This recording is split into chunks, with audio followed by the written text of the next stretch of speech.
what's up, folks? Welcome to another week. This is Live Life Aggressively Show. Another show for 2016, man. Keeping it rolling and strong and everything right here. Hey, I tell you what, I told you guys on the last show that we have a lot of great guests coming up. We're going to hit you guys hard right off the bat. So it's not like we're going to have you waiting a couple of months for all the good names. We're starting off, man, with a bang. And this week, no exception. So, hey, first of all, this is Sincere Hogan, for those that don't know. And that's my man, Mike Mall, on the other line. Hey, man, what's going on? Yeah, we're doing good. We do have a lot of great guests coming up. And, in fact, in February, we have Bozo the Clown. Hey, man, we brought him back. We found him. Isn't he the guy who created Bulletproof Coffee? I think it's the same person. Hey, man, that's an insult to Bozo, man. Don't do that. Bozo's a legend. That's what he used to do before he got into that. But anyway, that says we don't want to get sidetracked with poor humor because we have a great guest. Our friend Dr.Mark Gordon is back. He was on the show, I think it was actually the year before last. It's actually been a while.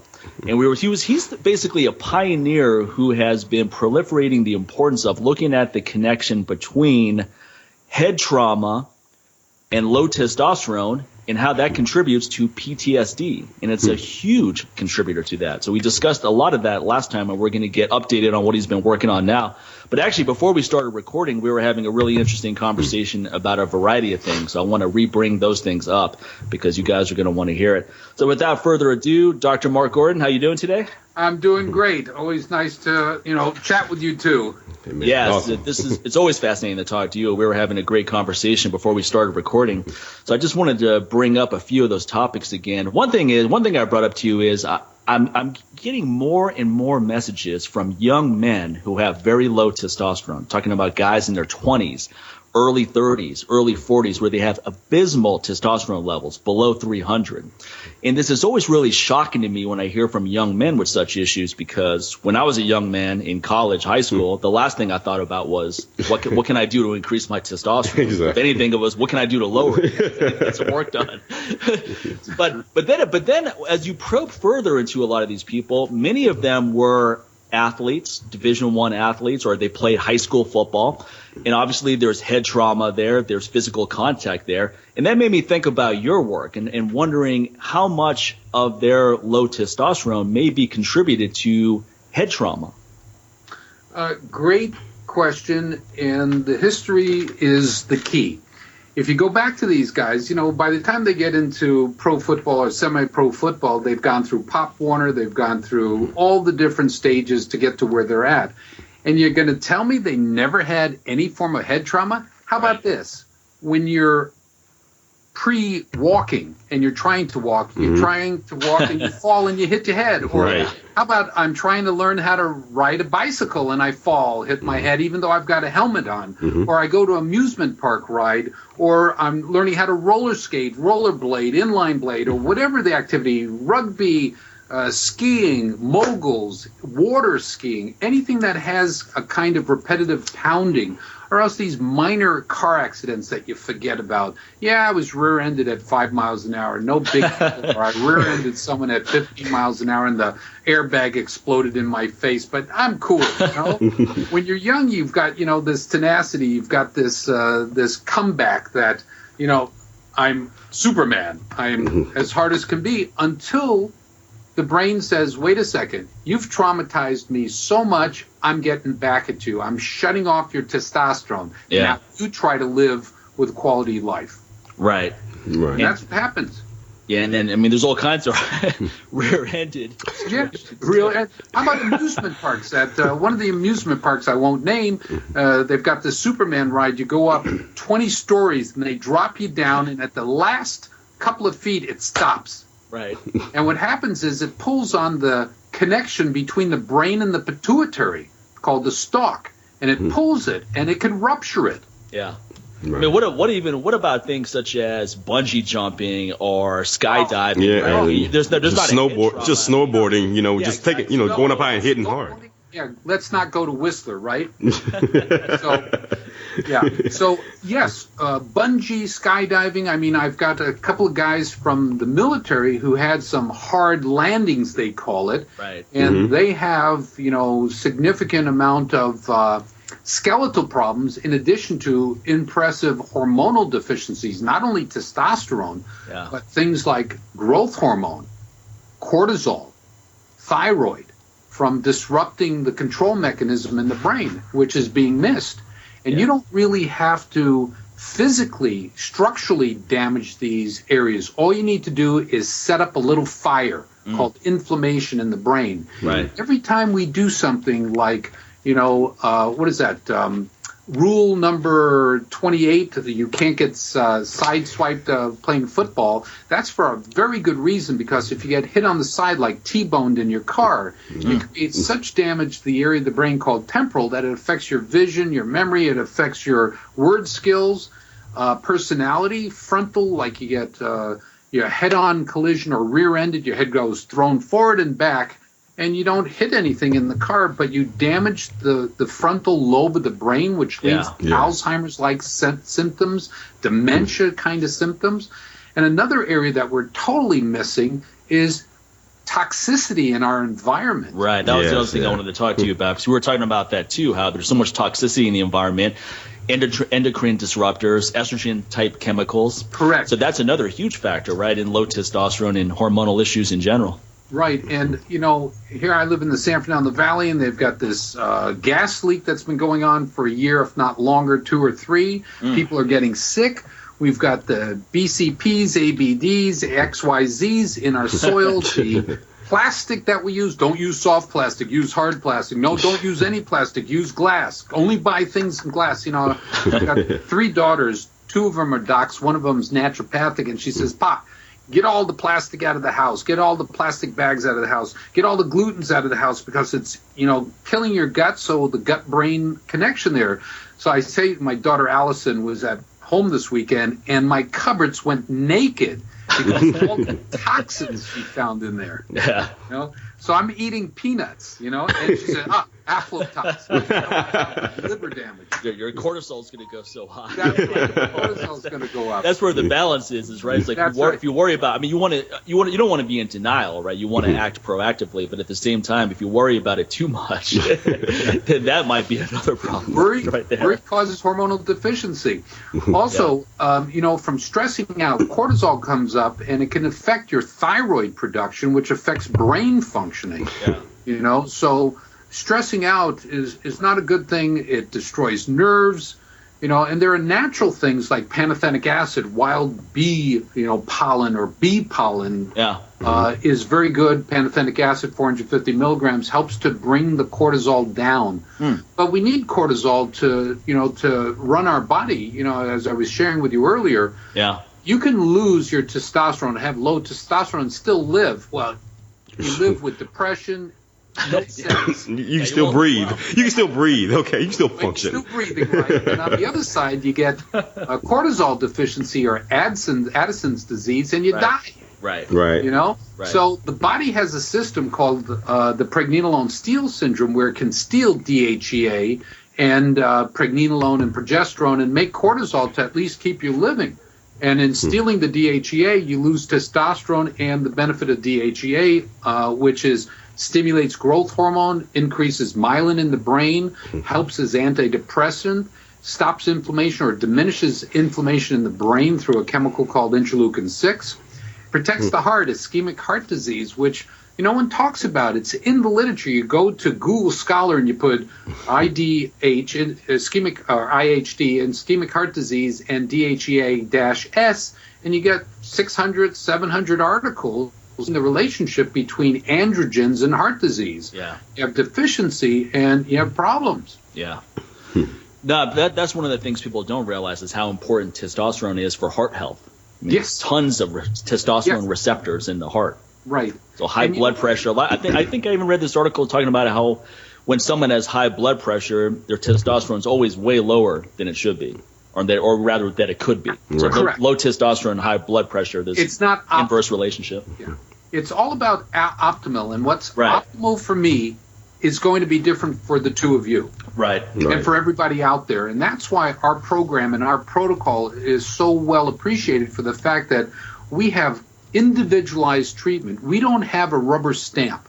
I never bought any rubber stamps other than to say completed. on the paperwork. So everybody knows I've done my work. But other than that, no rubber stamping. Everybody gets individualized in their treatment so that if someone's high here and low there, we get to do everything to correct it out. I think one of the problems is people looking at lab work and that the ranges are very odd, right? For example, testosterone normal is considered anywhere from 300 to 1200. Well, that's a huge range. What if I told someone, what's a good deadlift? Well, it's anywhere between 150 pounds and 600. I'll take the 600. Yeah, exactly. So if someone's like, well, man, I can deadlift 165. Okay, I'm good. Go compete. Hey, at least I'm in the running, In my newest book that came out on TBI, I have a chapter on laboratory. And it's probably the number one cause for people who should be treated with a hormone replenishment or replacement is not, because they're coming in within the goalpost. Now, you and I both know, or the three of us know, that as long as the kicker gets between the goalposts, they get the 3 points. Yeah. But it doesn't apply in the human body. Right. You need to get that sweet part, that sweet spot. You've got those kickers that only will kick it if they know they can get it right in the middle between those goalposts. Right. Well, it's the same thing. What we do is we look at the laboratories low and high, like you said, 300 and 1200 on the testosterone, add them together, and the midpoint, 750, is our goal point. That's our goal. That's where we get the 3 points. Right. So we take someone who comes in to the traditional doctor on that 300 to 1200. They come in at 307 or 311, and the doctor says, you're normal. Oh, you're depressed. You have no libido. You can't sleep. You're irritable. You're aggressive. You're agitated. Your aplomb is gone. Your self-confidence is gone. Your sense of well-being is gone. That's all psychiatric. Well, a lot of doctors will say, well, we don't really know what the optimal number is. It's like you don't know what it is for you maybe, but the individual, when you feel a certain way, that's your optimal number, right? So if you wake up, your sex drive is high, you're killing it in the gym, your mood is killer, and then you go get some lab work done, and you're like, all right, I'm at 585, and that's an optimal number for you. That's exactly right. No, sorry. Go ahead. The book, which deals with laboratory, goes through. It goes through just what you said. In 1974, two biostatisticians wrote 2 huge volumes on laboratory testing and biostatistics. What did they say? Exactly what you said, without having read it. You've got to use yourself as the index. Yeah. You cannot use the group of reference ranges, and they said basically there's no such thing as a real reference range. There's no such thing as normal ranges. It's you. Yeah. And then base it on yourself, as you said. I feel good. Here's the level. That's my good range. I think people overvalue testosterone too, where they don't look at precursors, as you and I talked about. So they may have a good testosterone number and they still don't feel good. And then you look at DHEA and pregnenolone, and they're totally depleted. Correct. Now you have some more information to go on. Let's restore DHEA. Let's restore pregnenolone. Let's restore that whole sex hormone chain.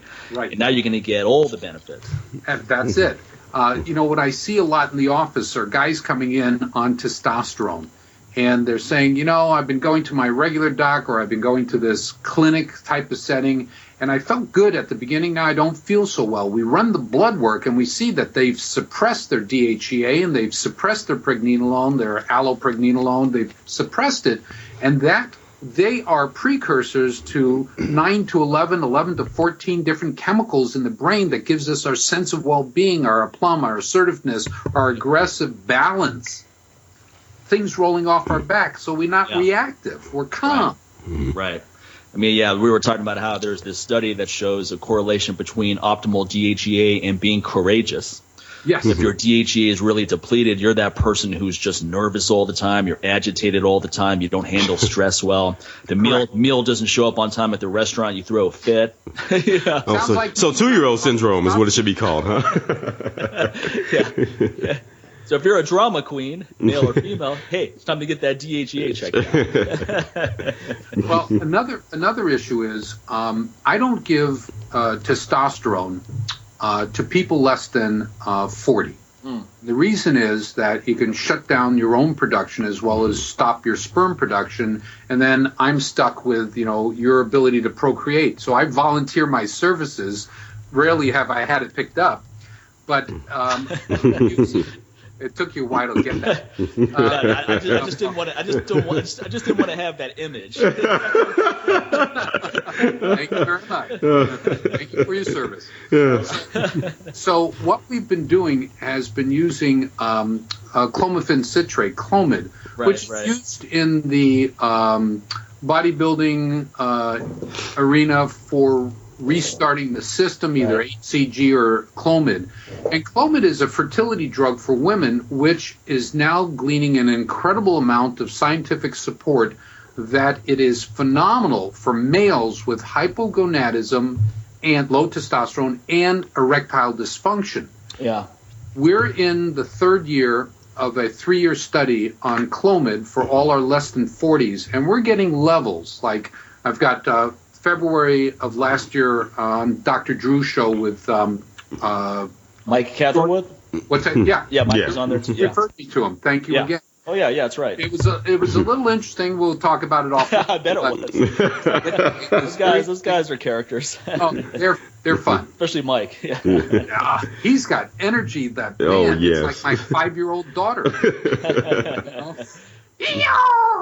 Just screeching, but.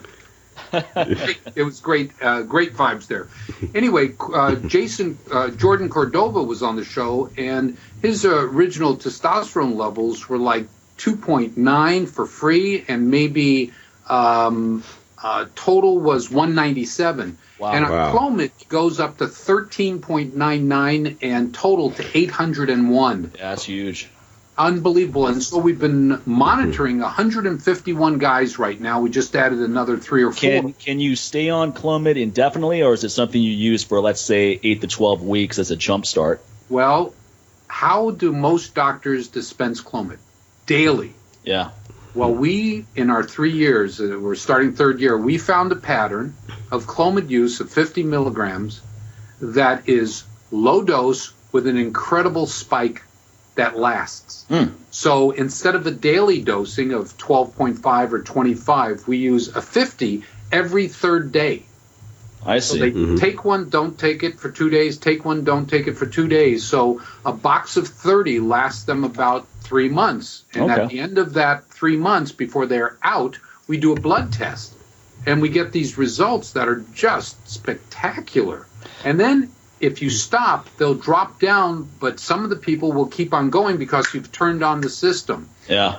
We monitor it very closely, testosterone level, estrogen levels, DHT, DHEA levels, and also growth hormone levels, because what we found is interesting both in people who go from low testosterone to normal, optimal testosterone, that their growth hormone, IGF-1 levels, take a little drop for a period of maybe 2 to 3 months, and then come back. And it has to do with the mechanism of testosterone utilization. The liver pushes aside growth hormone for a short period of time until the body reestablishes.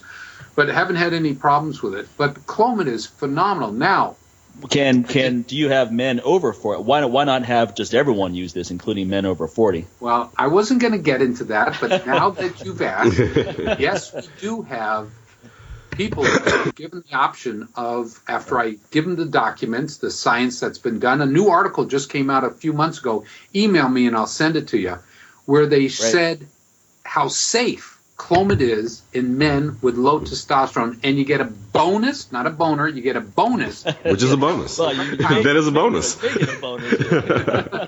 You get improvement in erectile dysfunction. Some guys are getting a boner just listening. They've had low testosterone for so long. His voice. Just the idea of something that's going to work for them is arousing. And it's an inexpensive drug. Now what the pharma's doing is, because of my pharmacy license, I stay in touch with new things coming out. They're coming out with a form of Clomid called E-clomiphene, and it's being produced and marketed for men. So the price difference probably will be astronomical. Yeah, right. Okay, so I'm trying to buy a company that makes Clomid. Not true, but it's probably a good idea. Clomid, yeah, it's for stock picks. Right? Exactly. We need to find some company. We need to find this company that are making it, because with this you don't need to use injectable testosterone. Yeah. And, you know, I tell the guys. Well, that's the other thing I wanted to bring up, because a lot of guys are very reluctant to take TRT, even if they feel like total garbage, because they somehow feel that they're less of a man if they have to take something to replenish their testosterone. And I'm talking about even guys in their 60s, sometimes 70s. Well, they'll be like, well, I don't want to get on TRT because it'll shut down my own production. and their own production is 150. It's like you're producing so much. Yeah, I go. Even I had a guy who is in his 20s. His testosterone was below 200, and he's worrying about shutting down his own production. I go, you don't have any production. I know women with higher levels than you. Yeah, but you know what? These guys, the problem with these guys that you're giving me these numbers on is that they've had an incomplete assessment of their neuroendocrine system, because we're finding a lot of people who are producing excessive amount of prolactin. If you make prolactin elevation, your luteinizing hormone that stimulates testosterone production shuts down. So you'll have low levels of testosterone that you'll think is testicular not working, or the brain not telling the testicles not to work, and that has nothing to do with it. Yeah. It has to do with the fact that you've got what they call a microadenoma or a macroadenoma, which are benign tumors of the pituitary that produce prolactin. Or you might be on a drug that is causing your body to produce extra prolactin, and that extra prolactin is causing shutdown of testosterone. You want to guess what classification of medication causes the greatest damage to, or the increase in prolactin? Antidepressants. Oh my God! For 500, Alex. Absolutely, that's what happens. You've got SSRIs, you've got the psychotropics, you've got just a whole grouping of psychotropic medication that really mess with the neuroendocrinology, the brain's hormone regulatory system. Yeah. So I've seen the strangest levels in looking at their medication sheet, 15 medications for bipolar, tripolar, quadrupolar personality with depression, anxiety, you like eating dog shit or something of that nature. And, it's called pica. And, and it's creating more problems. I've had people come with growth hormone levels I've never seen in the thousands because one of their medications is stimulating the pituitary somatotropes to make testosterone, or stimulate the growth hormone receptors to increase growth hormone production. Yeah. I think there's a lot of irony with antidepressants, because I was thinking the same you're thing. taking something to improve your mood, but your sex drive goes way down. Which is going to suck for your mood. So it becomes a snowball effect. So what do you do? In particular is very important. Yeah. Well, I mean, I think the key is to look at hormonal health, right? I think that's the mistake a lot of people make, is how many people go to their doctor for depression and then have someone run a whole hormonal profile on them. Well, never, right? Yeah, when my book came out this past May, I had a private class of 45 docs. In that private class, there were about 6 psychiatrists, and my classes are not inexpensive. And I had 6 psychiatrists there, and they're going, whoa. And now I have a new class coming out this May in Orlando, which we have already half a dozen psychiatrists signed in. One of them I'm really excited about is a psychiatrist for the Air Force, and some of the stories she has to tell. And she's still connected, and she'll be a great one to go in and try to get them to listen to what our response has been. If you go to our website and you see the testimonials, guys that were on 3 to 16 different drugs for pain to antidepressant, they're off them all. Yeah. Now, pharma doesn't want to hear that.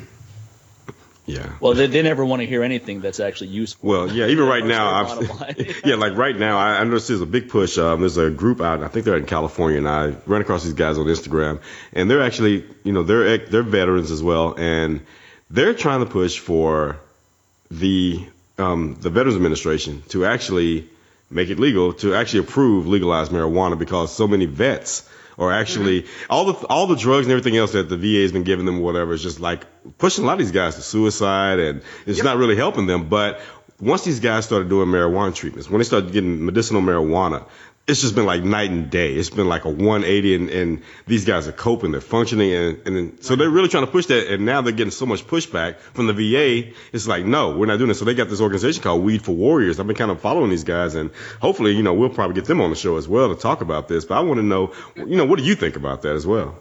Well, I agree that before you get your hormones evaluated, and I'll explain why I'm making this statement at the end. Before you get an evaluation for hormonal deficiency, comprehensive one, not this little nit and pick kind of thing that I'm seeing mostly, the use of was it CBD and also of weed, whether or not it's sativa or whatever, indica. What happens is it helps with sleep, with appetite. It helps calm down, but just like the antidepressants and everything, there's a price to pay. There's a lethargy phase of it. So you're feeling okay, but you're in a chair. What we're trying to do is we're trying to get people back into functional life, not into just being able to live life and not being suicidal, but back into functional life. So in our population of veterans and civilians with traumatic brain injury that have been using medical marijuana or from Colorado recreational marijuana, that they find that they don't need it anymore, or the amount that they were using becomes less because they're not having that psychological, physiological condition that mandated that they use something like medical marijuana. Have you come across any research that indicates that marijuana lowers testosterone? Believe it or not, my undergraduate thesis at Loyola was on that issue. Really? Okay. Yeah. And what happens is testosterone, like I just was sharing about the change in the growth hormone production, there are chemicals that change the liver metabolism, like why you should not have grapefruit juice or eat grapefruits with certain cardiac medication. It alters the liver's metabolism. So what marijuana has been shown to do when I did the research, and this is years ago, and I've seen some articles subsequently, is that it changes the metabolism in the liver, so it accelerates the conversion of testosterone to estradiol. I see. So the aromatase, the estradiol synthetase alters, so it's more of it, or it's more active, I don't know specifically, and what happens is you'll get a little bit more production of estradiol. Now, talking about exercise and testosterone, I was reading this article that was trying to account for why vigorous exercise leads to elevation in testosterone. In this one article I was reading, it was trying to say that it's artificial elevation. It's due to dehydration. Okay? Interesting concept.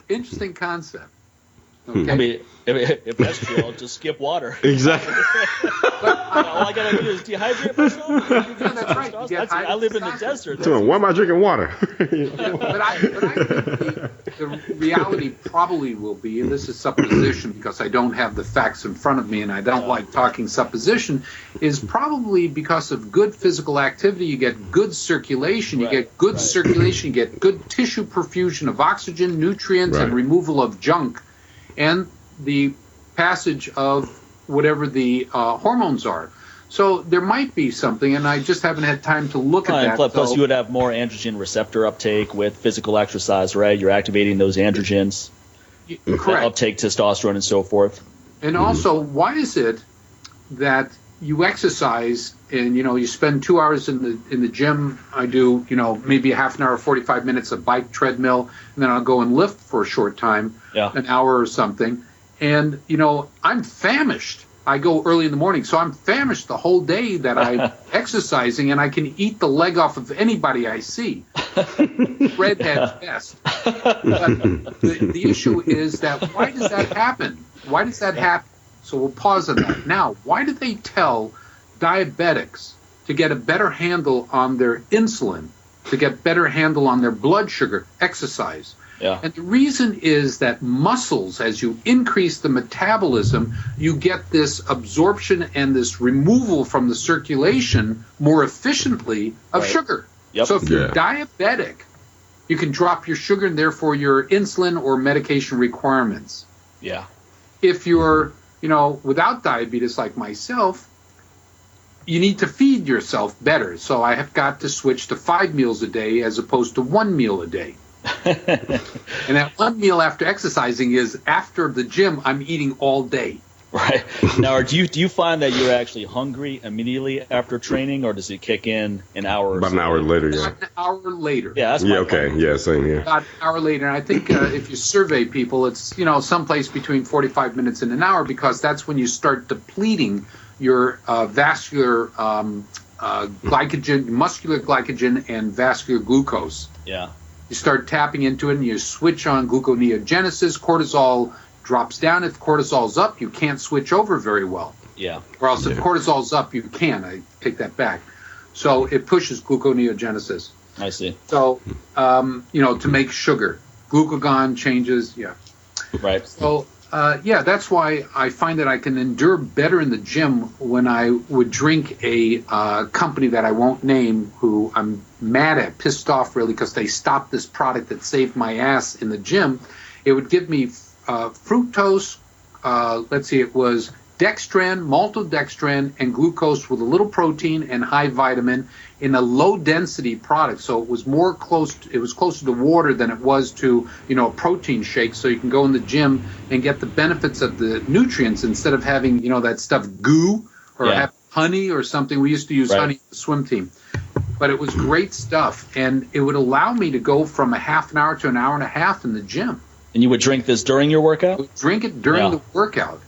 And it was great stuff. Company, Cytosport was the company. You could probably make it your own version of that with branched chain aminos and different kinds of carbohydrates. You can just blend in there and put it in water. Yeah, dextran is immediate uptake. The maltodextran needs to be split into maltose and dextran. Maltose converted to glucose.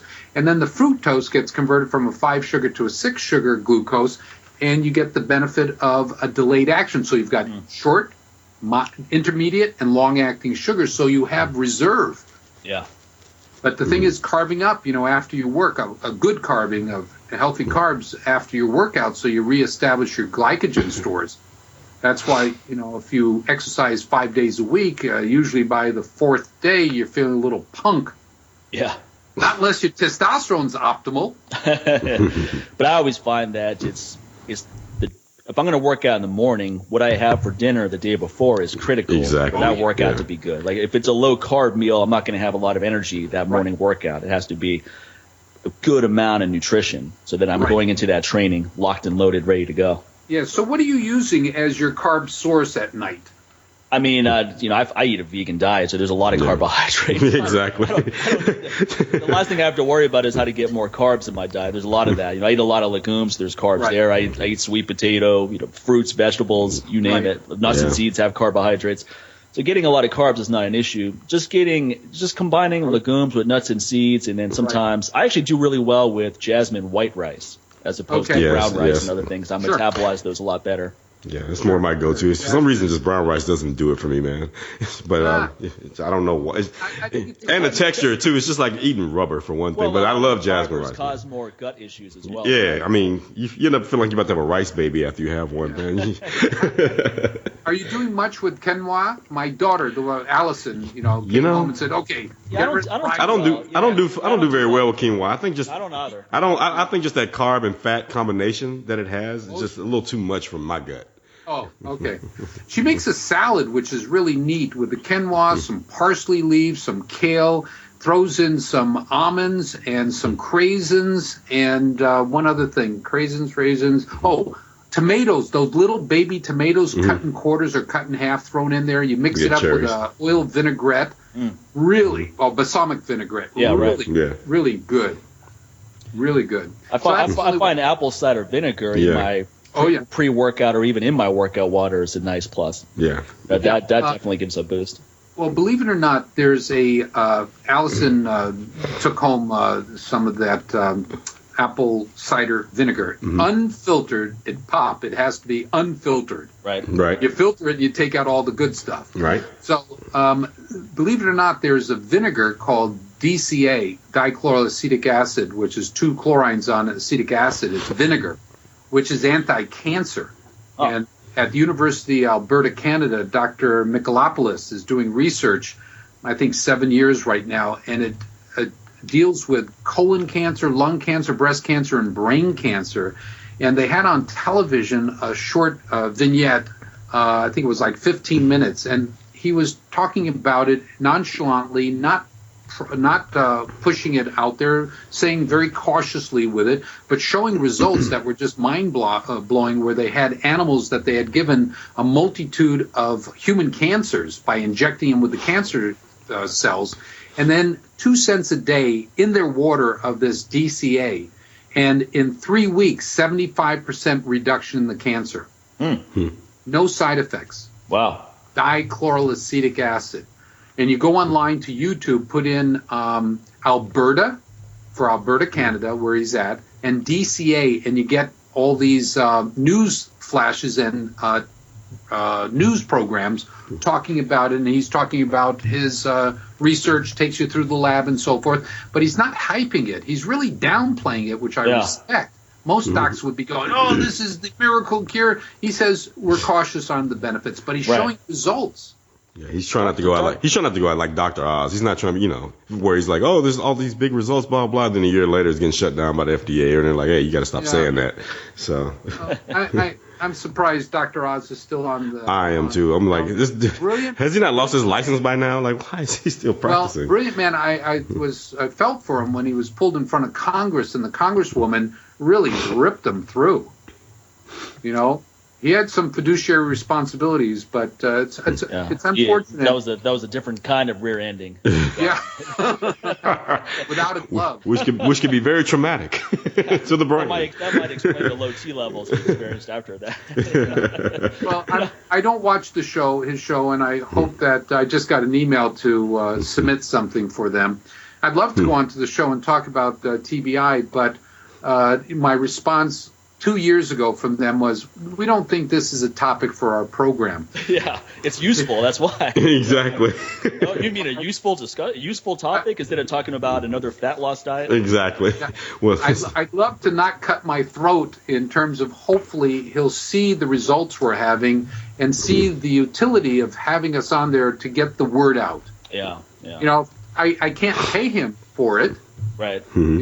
I put all my money into Warrior Angel Foundation and, to help with the vets. And that's how we now have 80 vets who have gone through our program last year with impressive responses. I sent you the little 10 testimonials and the voicemail of one vet who was suicidal and on a multitude of drugs, and 2 to 3 weeks after starting his protocol, after doing the comprehensive hormonal assessment and finding his deficiencies, he said, I'm feeling effing amazing, as you heard, because I sent you a copy. Oh, yeah. Yeah, I looked through all that. I'll tell you, it brought tears to my eyes, because these guys that were non-functional on a multitude of drugs and just hiding in a corner of their bedroom all day, I'm now planning on going to work. No, it's amazing. So you've been very good at establishing the connection between pituitary gland damage, low testosterone, PTSD. Now, what about heavy metal overload? A lot of these guys are in parts of the world where who knows what they're coming across. Yeah, and we're not talking about Iron Maiden here, people. So we're not talking about that type of heavy metal overload. I remember that one. Okay. So heavy metal toxicity, I think, is our next challenge for us. There are docs out there like Dr. Anthony Beck in Florida, who's a forerunner in the heavy metal toxicity, someone in the military who's also in the forefront of it, having been a patient cured and diagnosed and cured by Dr. Beck, is that with explosions, whether or not it's C4, C whatever, and Syntax and rounds, regular ammunition, they put off a whole group of cadmium, mercury, lead that creates a disruption of your endocrinology. And what we're starting to pick up, because we're looking at it now, is that you'll have someone with low testosterone, and if you don't do the comprehensive hormones, you won't find the DHEA or DHEAS being very high. Right. So the only way you can have very high DHEA or DHEAS is if it's being made and it's not being converted to testosterone. The only way to have a 600 DHEA with a 3 testosterone if something's blocking the ability of DHEA to become testosterone. That we're found is mercury toxicity.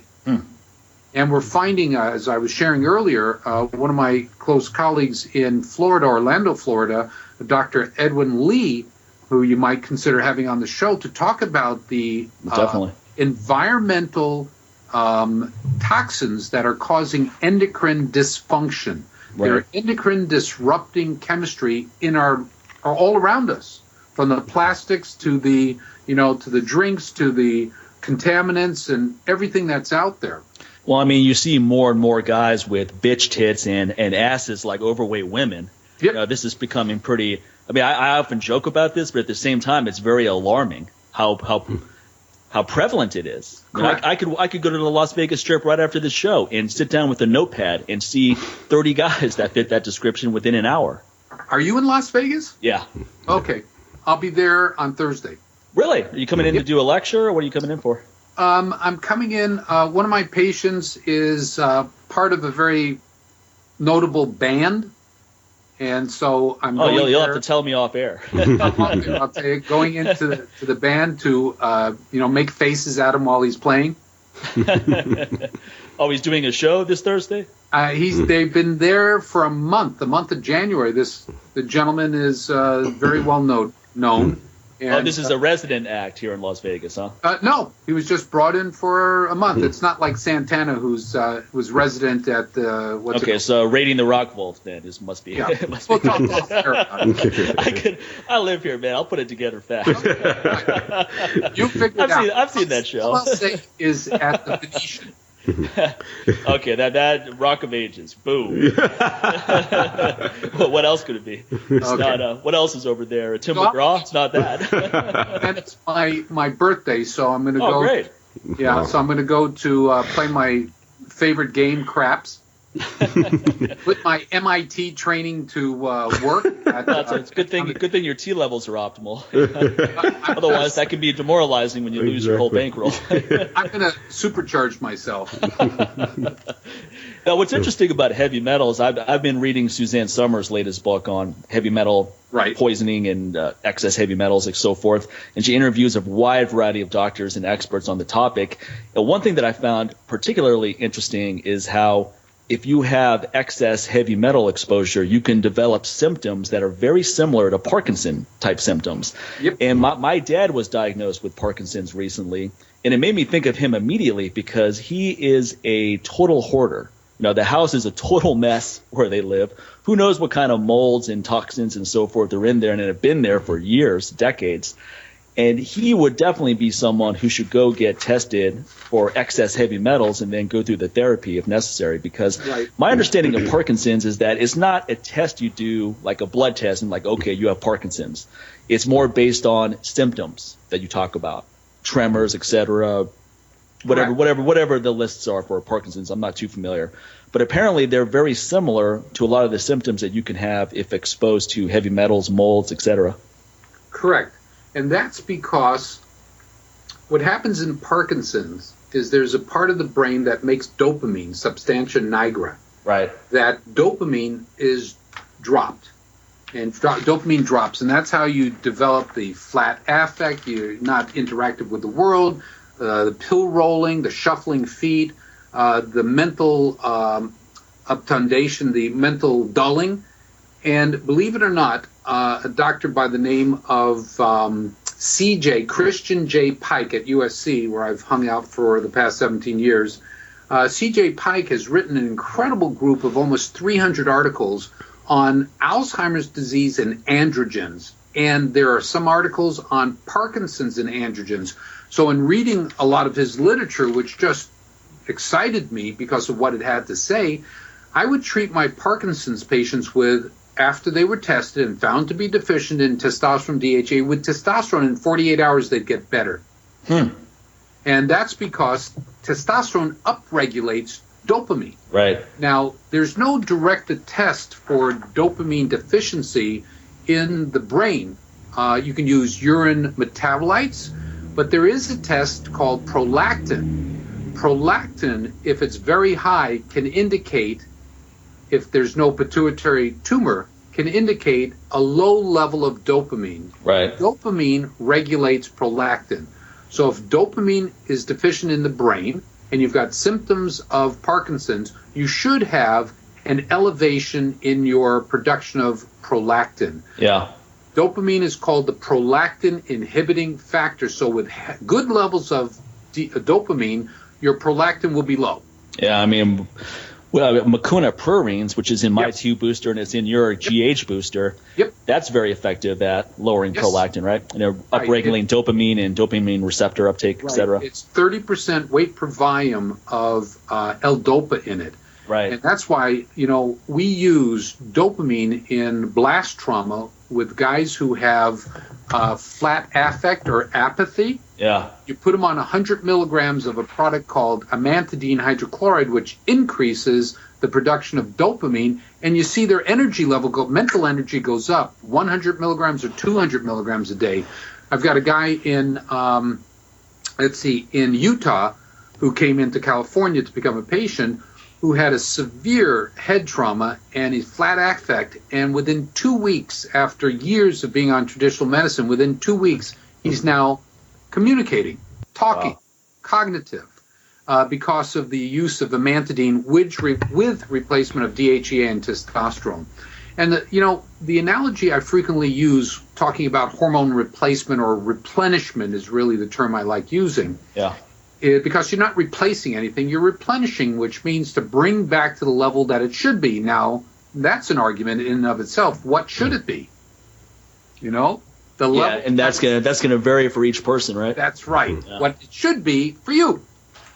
So, the benefit of testosterone on Alzheimer's, on Parkinson's, the benefit of mucopurins for it. Phenomenal. Amantadine was the first drug used for Parkinson's back in the 66-ish. Yeah. DuPont. It was an antiviral medication, and they found a side effect in people who had Parkinson's while they were put on the amantadine. Their Parkinson's disappeared. So when I did my neurology in 1983 in Chicago, the neurologist that I was working with, I was his resident, said, okay, we're going to use amantadine for Parkinson's, and we had to go and research every drug and give a paper every day on whatever new medication. I'm reading about antiviral, and this little box at the end says, oh, by the way, it helps people with Parkinson's. Yeah. So talk about serendipitously found. So it's like Viagra. Viagra was a cardiovascular drug for opening up the arteries. Right. Found a side effect that they figured was more profitable. When you look at the cost of Viagra, that used to be $7 to $8. Now it's $43 a pill. Oh, yeah. If Viagra were just made for something other than pro-sexual benefits, it would be dramatically cheaper, man. It would be ridiculously cheap. Believe it or not, it's an unbelievably life-saving drug for people who have this syndrome called primary pulmonary fibrosis, which is an inflammatory scarring of the lungs and loss of blood supply. What the Viagra does through the dilation or dilatation of blood vessels is help the blood flow through the heart. Yeah. So I've even heard some athletes using it as a pre-workout. Correct. Supplements because it increases oxygen uptake and utilization. Well, it does. 10 years ago, I did a gym study on Levitra and Viagra, 25 milligrams of Viagra and 5 milligrams to 10 milligrams of Levitra. Uh-huh. What happens is, you've got all that nitric oxide stuff out there. The NO2, boost, arginine supplements. Yeah, all these arginine and NO products. One that I like is from a buddy of mine. in Irvine, California, a product called Power and Speed. It's Dr. Nick Delgado's, right? You know Nick? Yeah. We've had him on the show. I know him very well. Yeah, Nick, I've used that. That's a great product. It's a phenomenal product. You just have to crack the cap in the back of the mouth and then drink 12 ounces of water, and it activates rapidly. And for doing pumping out in the gym and pumping out in the bed, it's good. It's very good. Now there's a new product that I'm testing for the vets with erectile dysfunction and pre-gym. I'm using it initially for erectile dysfunction. It's a product called Neo 40, Neo 40. Yeah. And it's a wafer that you put on your tongue and you let it dissolve. You don't chew it, you don't swallow it. And it increases nitric oxide in your body. It's by a Dr. Nathan. Yeah, I know him as well. Delgado has a similar product to that. That he came out with a while back. I'm doing side by side, and he's at Baylor. I just sent in some of our people to look at the company. The product is really good, and they're very nice to us. They're giving us supplements to give to our vets to help them. So also our patients, they get a code and they get a discount on the website. Yeah, they make a really good beet powder as well. That same company. I use that quite a bit. I use a teaspoon of the beet powder a couple times a day. That increases circulation big time, especially if you have a cup of coffee with a teaspoon. You don't have to put it in the coffee, but you just take it at the same time. About an hour before you work out, your muscles get so filled up when training. It's incredible. Right. So the benefit of the nitric oxide, arginine, or however you get it, is that it increases something called nitric oxide, which causes the blood vessels to dilate. When you're working out, what will happen is the swelling of the muscles will cause blood vessels to get crushed, They don't get crushed, but they get smaller because they're being pressured by the muscles. So your blood flow decreases. You build up lactic acid. You can't deliver maximum oxygen and nutrients to the muscle to keep going. So by using a nitric oxide based product that increases, nitric oxide, you increase vasodilation, dilation. Right. I used to use arginine 4 to 6 grams at night. The additional benefit of arginine is it increases growth hormone production. Yeah. It's also great for causing diarrhea. Yep. What about citrulline instead? Right. The research I've seen is that increases arginine more than taking arginine itself, which in turn increases NO. If you look at the pathway of arginine going to citrulline, you can put citrulline in, which will make your arginine work better. I see. Okay, so both together. Yeah. It's all about putting things in to block enzyme pathways, so you get the benefit of the one above. Yeah. See, when I use testosterone, my DHEA levels and DHEAS levels initially go up because they're not being converted. Right. I see. Yeah, that makes sense. Right. And when they go up, at a certain point, the body says, hold on, too much DHEA, let's shut off pregnenolone going to DHEA, so it blocks that enzyme. Yeah. So that pregnenolone goes up and up and up and up, and then it shuts down and it backs up cholesterol.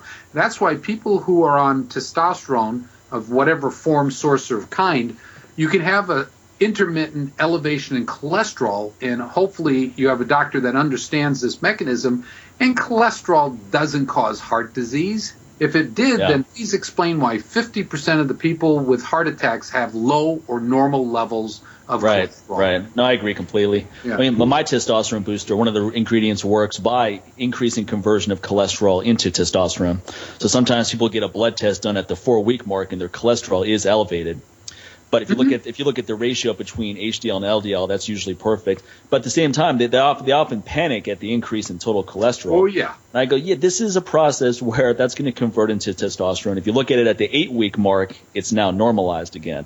So it's just the initial increase of cholesterol to subsequently put it into testosterone, et cetera. But people tend to panic on cholesterol when, like you just said, half the people who have heart attacks have what's considered normal cholesterol levels. Or low. Yeah, right. Yeah. Right. So one of my cholesterol runs between 300 and 350.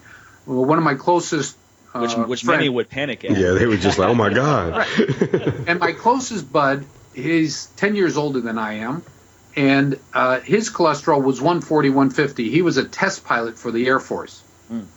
And because of my level being high so consistently, I was starting to get affected by all the promotions for heart disease and everything. So I said, okay, the best thing I can do is go and get an ultra-fast CT scan of my heart.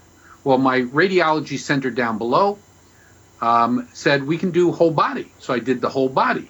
So they did it for me, and they did it for my buddy Keith. My score came out 0. Anything less than 100 is ideal. Anything greater than 400 is bad news. Keith gets it done that same day with me. His results greater than 2,000. Wow. 5 weeks later, he's having open heart surgery at Santa Monica with one of the top cardiovascular surgeons, John Robinson. And he has 95% occlusion of his coronary arteries. And it's the left anterior descending, which is called the widowmaker. Wow. So they're trying to figure out, this guy has 140, 150 on cholesterol throughout the 12 years he's been with me, throughout the whatever years he's been with whoever he was coming from, and they're scratching their head trying to figure it out. Well, over the past 7 years ago, for 2 years, I worked with the lab that I'm medical director of education, put together a panel called the LP6. It looks at the real inflammatory causes of cardiovascular disease. So after Keith gets finished with his open heart surgery, which he was in the hospital for 3 days and 1 hour, the average is 7 days to 10 days. And the head of the step-down unit, after he had open heart, he had 13 tubes in him, goes up to intensive care. Following morning, he's standing up walking. He's got 1 tube in, and he's not taking any drugs after any pain medication after 24 hours. And the following day, he gets pushed down to the step-down unit. And the nurse comes up to me and says, you're Dr. Gordon. I said, yeah, Mark. And she says, the patient, Mr. Chambers. I said, Keith? She says, yes, Mr. Chambers. We asked him what he was doing on the outside to account for the fact that we've never had anyone come down to step down in 2.5 days. What are you doing? He said, to go ask you. I said, I'd rather not tell you. She says, why not? I said, I'm tired of having people laughing at what we do. So she says, I promise not to laugh. So I told her what Keith had been on for 10 years, which probably in the science, saved his life without us knowing 95% to 100% occlusion of the left anterior descending and its tributaries. And her mouth was just gaping open as she listened to what I was telling her. She says, we don't do any of that. I said, I know that. The following morning, that was a Wednesday, he had his surgery 8 o'clock in the morning on Monday. He was in step down on Wednesday. He was discharged at 9 o'clock in the morning on Thursday. And they handed him a stack of drugs. He got home and threw them in the garbage. And that was 8 years ago. Okay, 8 years ago. He just turned 73 or 74. Anyway. Well, I find it interesting that low cholesterol is often correlated with healthy heart, right? Because you could make the argument that low cholesterol equals low testosterone, and that's bad for heart health. Correct. Well, often it's the opposite. People are so focused on lowering cholesterol, which in turn hurts hormone optimization, which in turn hurts cardiovascular health. Absolutely. Now, I'll give you something that'll just possibly blow your way. You know who Framingham is? Yeah. The Framingham Center in Massachusetts? Framingham, Massachusetts. Okay. Framingham published an article that I swear to God, any of my traditional doctors, they've never seen it. And this is what the article said. It said, and they've been doing, 70 years plus of this research on cholesterol and heart health. They found the following.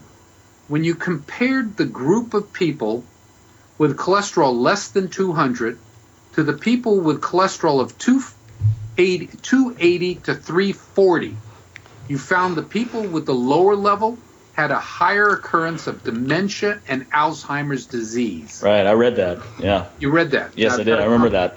I remember there was an article talking about as people get older, they're better off having higher cholesterol levels to avoid Alzheimer's, dementia, et cetera. Correct. And I think the reason why we're seeing a lot of Alzheimer's is because of the following. From what chemical do all our hormones in our brain come from? From cholesterol. Cholesterol. And the key in the frontal lobe is called pregnenolone sulfate and allopregnanolone sulfate. And these they find in Alzheimer's disease and in football players. You see a deficiency in these hormones. Yeah. Okay, so pregnenolone deficiency in the frontal lobes, increased levels. The more the depth of deficiency, the greater the occurrence of the speed of Alzheimer's. Yeah. Did you see the movie Concussion? I was going to bring that up. I was going to ask you if you've seen it. Go ahead. No, I wanted to bring that up because I haven't seen it yet, but I actually want to see what your opinion was on it because, of course, I've seen so many different reviews. And, of course, a lot of times it's the people who are going to be most affected by it who have the negative reviews with it or whatnot. Or it's going to affect their outlook on their favorite sport and things like that. But what I'm really thinking about now, not so much as what's going on in the NFL and in football, but now more toward one of the sports that Mike and I always talk about, MMA. With this head trauma. And I was going to ask, what's your opinion on that as well? These guys, they're taking more blows to the head than a lot of these guys on the gridiron because they're not just doing it during the big fights. They're also doing it in training every day, and they're training 4 and 5 hours every day. Whereas a lot of these football players, hey, they're playing football, 3.5 months out of the year. They got an off season, then they come back about 6 months later and they start training again. So they got a little time off. Whereas these fighters, they don't have a time off. And they've been doing this just as long as these football players. These guys have been playing Pop Warner since they were like 5 or whatever. These guys have been doing MMA, some form of martial arts, since they were like maybe 3, 4, 5 years old. And now they're in their 20s and 30s. So I got to ask you, what's your opinion on that as far as MMA and the things you've seen concerning I've got about a dozen MMA and boxers in the practice who all have at least a testosterone deficiency to start with, and then they have a little this, a little that. In 2007, I was on ESPN Outside the Line with 2 football players and with James Toney. Yeah. Showing James Toney's labs. James and I worked together from when he was 25 until I think 32 or 33. And, when he was with Randy Couture getting taken down after 2 minutes and 38 seconds, right. that was something else. James is not doing well right now. And what's happened is the accumulation of hits, that he's taken through his incredible career coming up as a lightweight all the way to world heavyweight, it's taking his toll. And he's, not talking about James directly, but in the entire boxing arena, you're seeing dementia diseases, Parkinsonoid, because of the inflammation that's happening in the brain. All you need to do is give them NAC and, check out their hormones to help their system with the glutathione is what NAC, N-acetylcysteine, helps, which is the number one antioxidant de-stressing oxidative stress reducer in the brain. So it gives them at least some degree of protection, not full, but some, as a single approach against the inflammation that begets the presence of Alzheimer's, dementia, and Parkinson's.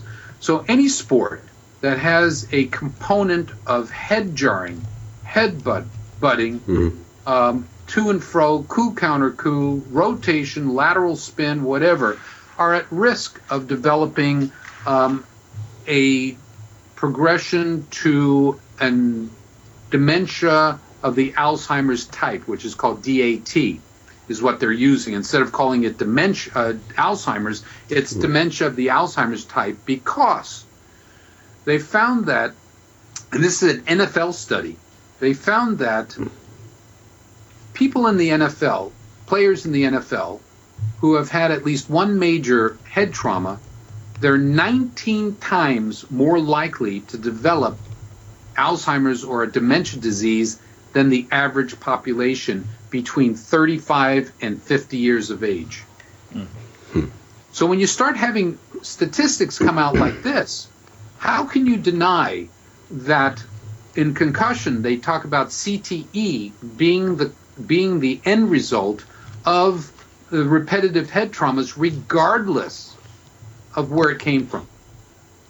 We're trying to be so fixated on a specific sport, Right. where it should be looking at the mechanism, the physical mechanism or the biomechanisms that lead to the generation of CTE, chronic trauma encephalopathy. I've got a guy in the military who had equine encephalitis. He was transferred from the United States to Japan, and he gets the bloody Japanese equine encephalitis. He's in a coma from it. And he wakes up from the coma, he's got all these symptoms, and he's thoroughly deficient in 3 of 4 hormones. You get him replenished, and he's doing better. He's doing the best he's done in 5 years. So it's a whole bunch of things, not just a physical trauma. Chemotherapy, excessive radiation exposure from doing CT scans or x-rays of the brain or dental x-rays, pharmaceuticals, chemotherapeutics can cause damage to the pituitary regulating, the hypothalamus and the pituitary. They work together as a team. Yeah. The hypothalamus senses what's going on in the blood and then gives commands and orders to the pituitary to respond.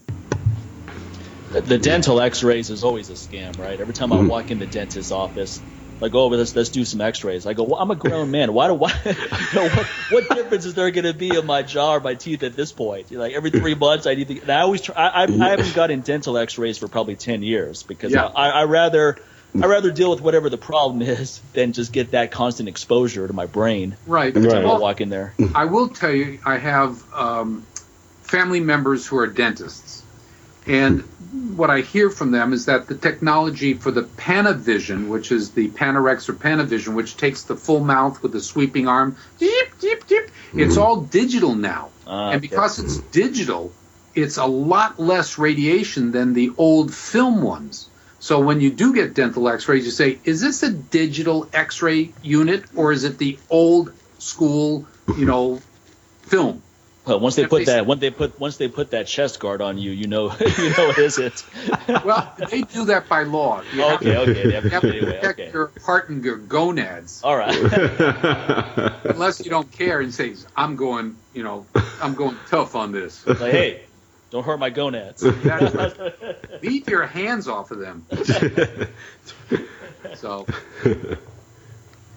Now, here's another thing with working with these soldiers with PTSD. Is hormone replacement always the answer, or do you look at doing the heavy metal detox, improving the diets, looking at other parameters before going the route of HRT? Yeah, great question.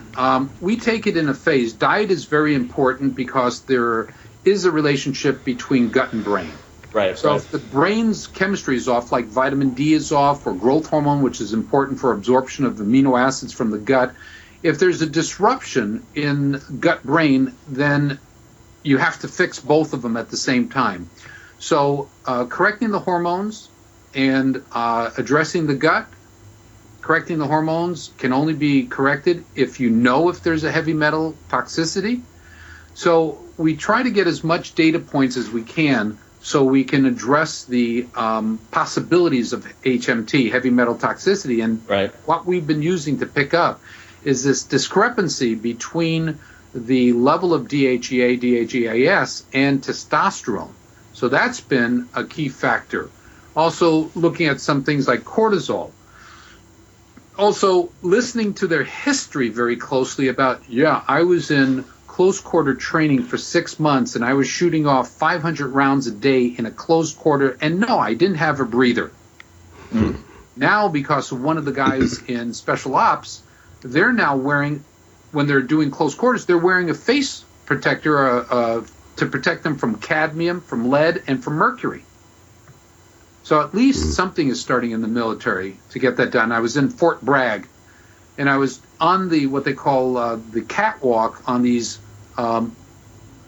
rooms, this house, I'll say, with rooms, no roof on it, and you can be on the catwalk and you can watch them breach the doors and to go in and attack the jihadists that are in there. And what happened is I was standing on top with a helmet and a flak jacket, and they breached the door, and I felt the blast wave. I mean, I really felt it. So I'm thinking these guys on the ground right in front, and they're getting much, much more of that blast wave to create a problem.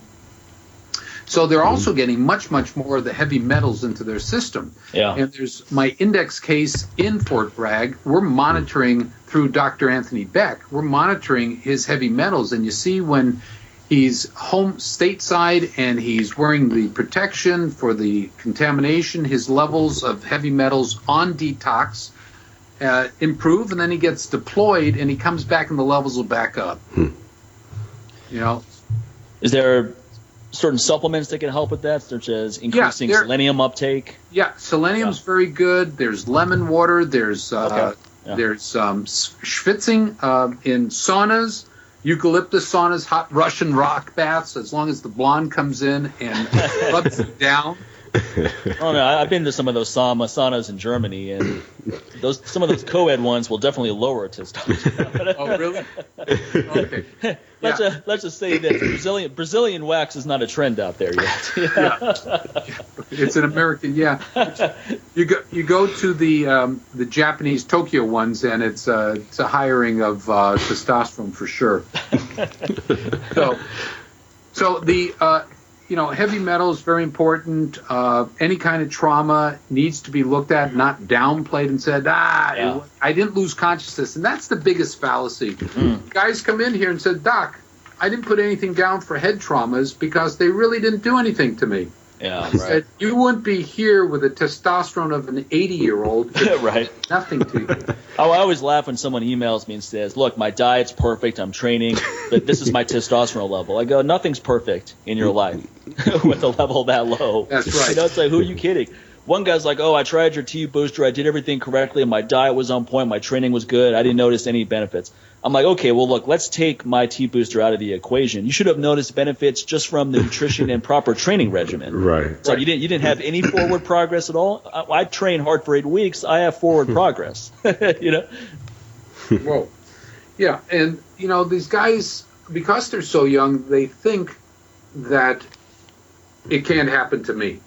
Right. It's not my problem. It's got to be the fact that I just need more. It's not that I don't have enough. It's I just need more. You're right. And when you go in Testament, as you said earlier, or just recently, there are levels of 300 or 200. Yeah.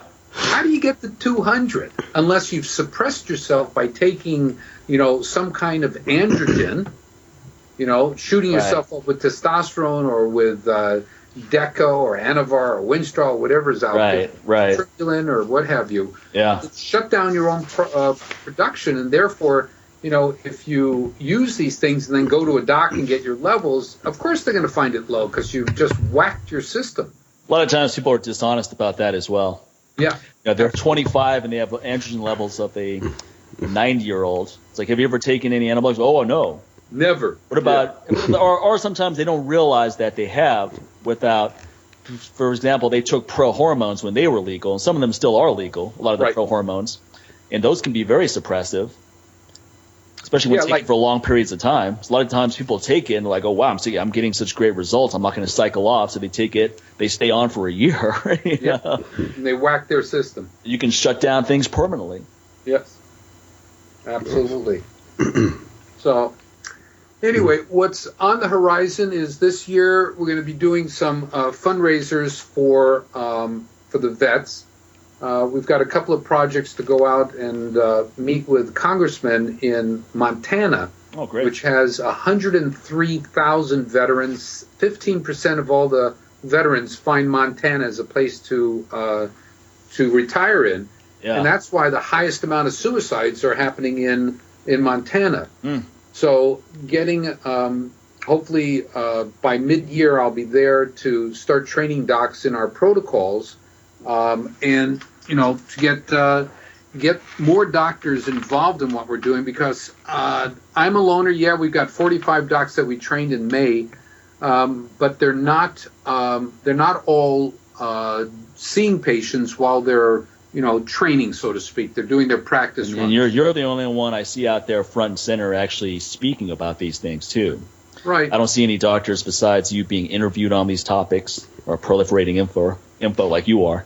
Yeah, well, my goal is not to be the only one standing at the firing line. Right. Firing line, I should say. My desire is to have a lot of people so we get the numbers up there. I mean, I've got 1,200 people who are on program since 2004, and because I am a little anal retentive in what I do, I don't like a whole lot of people all at once, so I can be very, very good to every single one. Yeah. And it's not about funding because I turn over the majority of our profits to Warrior Angel Foundation, right? And our product Secretropin, all the proceeds from October for Secretropin went to Warrior Angel Foundation to get a dozen more guys into the program for a year. So that's great. We're funding for a year these guys, and they always say, "What's going to happen in year 2?" I said, "Hopefully by year 2."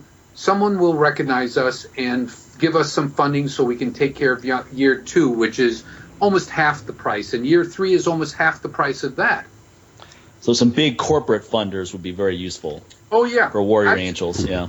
Yeah, how do you get them? And we've gotten a call from someone in the Wounded Warriors project. They only do, prosthesis, and they've seen what results we've had because of the shows, the media that's been out there.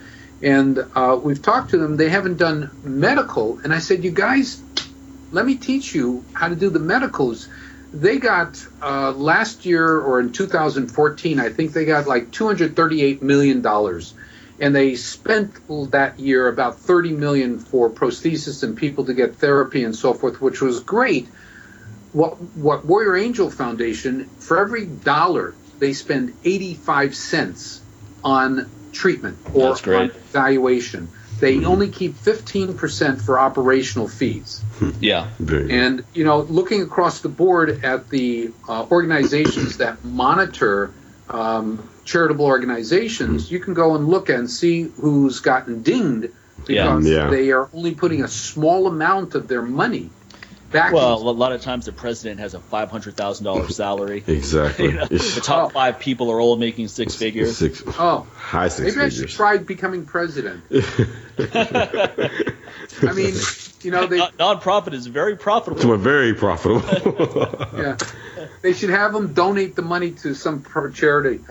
So, we're trying to get the ear of as many people as we can. We've got someone in the Pentagon, DOD. We've got congressmen. We've got governor of one state.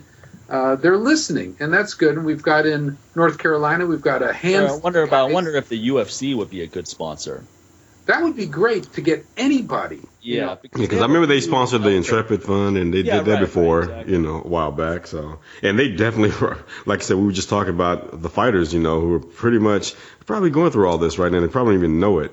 I think this would be a good time, especially if they want to have their health policy and their insurance policy and all these other things that they're trying to make it seem like, hey, we're making changes, that we're looking out for the benefits of the fighters, providing, we have insurance for these guys, unlike boxing and blah, blah, blah. So it's probably good for them. I think quite a few fighters knew without knowing in that during the whole TRT phase that was allowed. Yeah. So many people were jumping on it, and a lot of people wanted the competitive edge, but a lot of the people just wanted to feel good, too. Right. I mean, they're just in this depleted state without it. So, yeah. Okay. You know that I think it's UFC is owned by one of the sheikhs in UAE. I didn't know if that was owned by that. I thought that he had a percentage. I thought he had like investor. He was an investor in it. It's the Royal Group. Yeah, right. Now I work with one of the top guys in the United Arab Emirates from Dubai, and I'm trying to get them to connect us because that would be from ownership to help us with funding. Right. The Royal Group is the group that owns it out of Abu Dhabi. Right. And I'm just trying to remember his name. Sheikh Al Rashid. No, that when you say they own, do they own a very large percentage? 30. I think it's 30%. Was it 30? Okay. Yeah, ask Joe Rogan. That's quite a bit. Rogan knows. Because I'm assuming the Fertitta brothers are majority owners of the UFC. What do I know? All I know is from communication I had in the past when I was going down this pathway. Okay. Is that it was owned UAE, and I had confirmation. I'd have to find my documents on it. But, they own 30%. The Sheikh, I mean, at the same time, if every American citizen donated $10 to Warrior Angels, they wouldn't miss the $10, and that would be significantly huge for the organization. And it's something that, frankly, everyone should feel obligated to do. Yeah. Last year, I donated 30% of my gross income to Warrior Angel Foundation. Yeah. And I had the option, government coming in and just taking it from me as taxes, or donate it. Right, exactly. So it can get some really good use. Yeah, exactly. What you save, you just pay the IRS. That's right. Might as well donate it to some causes. That's right. So this is my new strategy, is to donate as much as I possibly can. My accountant goes through everything in December and says, okay, X amount. So, and that's what I do. My daughters are pissed off at me, but I said, look, if I give it to you, I'm going to have to pay the taxes on it. You know? But they can make their own money. You have two grown daughters. Exactly. So, but you ever hear Warren Buffett? That's what you tell your daughter. You hear Warren Buffett? So talk to his children. See how we work this thing out, man. Tell me work ethics. Yeah. Two of the daughters are docs, and my third one, Rochelle, is a jeweler, and I can't tell you who her clients are, but she has A-list in Hollywood, and she is making for us, donating to us, ancient coins from about 2,000 years ago in a bezel and a chain to anybody who donates $5,000. So on her website, which is ERABYRG.com, and if you're women out there who like buying jewelry, I'm warning you, stay away. You should be speaking to those husbands, who have women that love buying jewelry. Do not mention this site, man. I'm telling my woman this. I ain't sharing this with anybody, But I assume because you guys are handsome that you have a lot of female followers. I don't know if we do. We should. I would hope we do. So, lady, speak up. There are a lot of women out there who are pumping iron too, and I want to keep their physique perfect. I mean, we have a lot of guys who listen to this show who don't do anything to support it, but that's another story. That's a segue. We'll tear into them after we send you underway, so we don't waste any of your time. Well, hey, great having you on. Is there anything else you wanted to bring up? We'll definitely give the Warrior Angels a plug. I'm definitely a supporter of them, and we plug them in. We plug them in the show notes. Keep them in the show notes. Yep. And we appreciate that. We acknowledge the fact that you plus the other organizations that we communicate with.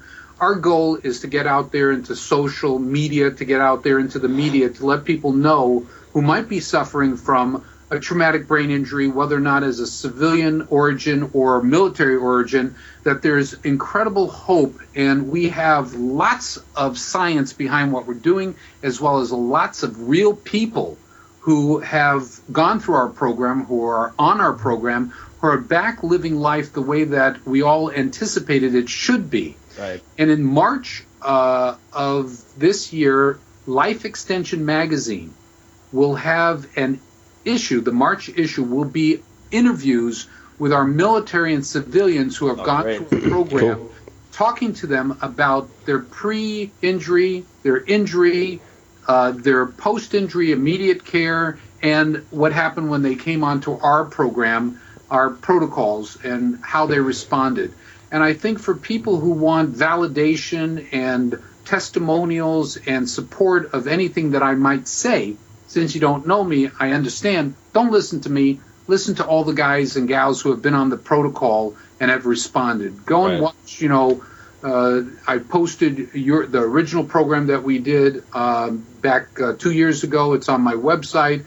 So they can go to TBI Med Legal, TBI Med, M-E-D, Legal, Legal.com, and pull up all the media that's out there. Listen to the guys who are talking about their response. Right. And then make your decision whether or not this is good. And we're trying to develop doctors throughout the United States who can go ahead and follow our protocols. It's a cookbook You do the basics. It's how to interpret it. And I back up all these guys. If they have questions, they send me cases. So I'm not disappearing. I don't disappear when I train these people. And I have refresher classes or fine-tuning classes that I give to make sure that everybody's able to provide the high level of quality of care that we have established here in our office in Encino. Yeah, that's fantastic. I think a lot of people should pay close attention as well for personal benefit, because a lot of men and women have hormonal issues that are similar to what the soldiers are dealing with, or the exact same issue, and can benefit from your work as well. Right. A lot of people have had head concussions, right? You go snowboarding, like Sincere said, you can hit your head against an ice. I've had that happen before. Yep. Anyone who's ever done martial arts has had some kind of head. Anyone that's ever driven in Houston, where I am, has probably had one because of all these freaking car accidents, man. Oh, yeah. You had, 36 inches of rain in a week? Oh, talking about which year? I think it was the end of last year. It was ridiculous, man. It was like Noah drove by my house. I'm like, oh, the story is true. There he goes. Yeah, we had a couple of inches of rain here, and the accidents were piling up on top of each other because the majority of people don't know how to drive on asphalt but sand. Yeah, that's how it is here whenever there's just an inch, just an inkling of ice on the ground. We shut down the city because we don't know what to do with that. So, and people up north laugh at us. I said, yeah, but you're the ones that end up having like heat strokes in the summer when the temperature's 85 degrees and 80 degrees. Right. Like, really, you died from a heat stroke at 80 degrees? Like, dude, that's called a cold front where I'm from. I'm like, we don't know what the hell black ice is. That sounds like a rapper, man. What are you talking about? Ice out there either. I grew up in Washington, D.C. There are accidents left and right whenever it snows out there. Exactly, really? Man. I was in Chicago for 4 years, and they knew how to drive on the ice. The majority of them knew how to drive. Yeah. Well, that's because of that traffic on the Kennedy Expressway. It's like, it's not like you're going to have an accident when it's going that freaking slow, man. So that traffic is ridiculous. Here in California, what I see is when it's a little bit wet, people speed up to get out. Well, you need more rain in California, man, because the traffic's ridiculous. They're crazy. The 405. Geez, I don't understand that. I don't understand how that freeway is always gridlocked. Always. Yeah. I mean, you have 11 million people in not too big a space. That 405, even at 2 in the morning, can be crowded. Yeah, that's it's so crazy to me. I'm like, why is there traffic at 3 in the morning? Like, where are you going? Where are you coming from? That was the most frustrating part of living in Los Angeles, was that if you live in Los Angeles, you really want to stay wherever you are. If you live in Santa Monica, you want to try to do everything there. Yeah. You live in Marina Del Rey, do everything there. You live in Venice, do everything there. You don't want to have to get on that freeway. Yeah. You try not to. I go through the canyons when I got to go into town. And as long as it hasn't rained, the canyons are open. The minute it rains, the canyons are closed. Yeah, it sucks. I've seen some terrible accidents out there when it rains. People spinning into 360s on the 405. Wow. Oh, yeah. Yeah, and that's going 5 miles an hour. Because they press the brake. Right. Yeah. Exactly. Oh, I'm supposed to press the brake slowly or downshift? Right. Oh, man. All right, guys. Awesome, man. Great having you on, and look forward to talking to you again. Will do. All right, take care. Take care. Be well. Bye-bye, guys. Bye. And that's our friend Dr. Mark Gordon. Check out warriorangels.org. And I think his website is TBI Medical. We'll put it in the show notes. Yeah, it'll be in the show notes. And the rest of you can F off. How about that? All right. So let me just give a few shout-outs to people that have been supporting the show. I'm not going to slam people who don't support the show. Hey, man, let me tell you, that's going to 2016, I'm over them. I'm over.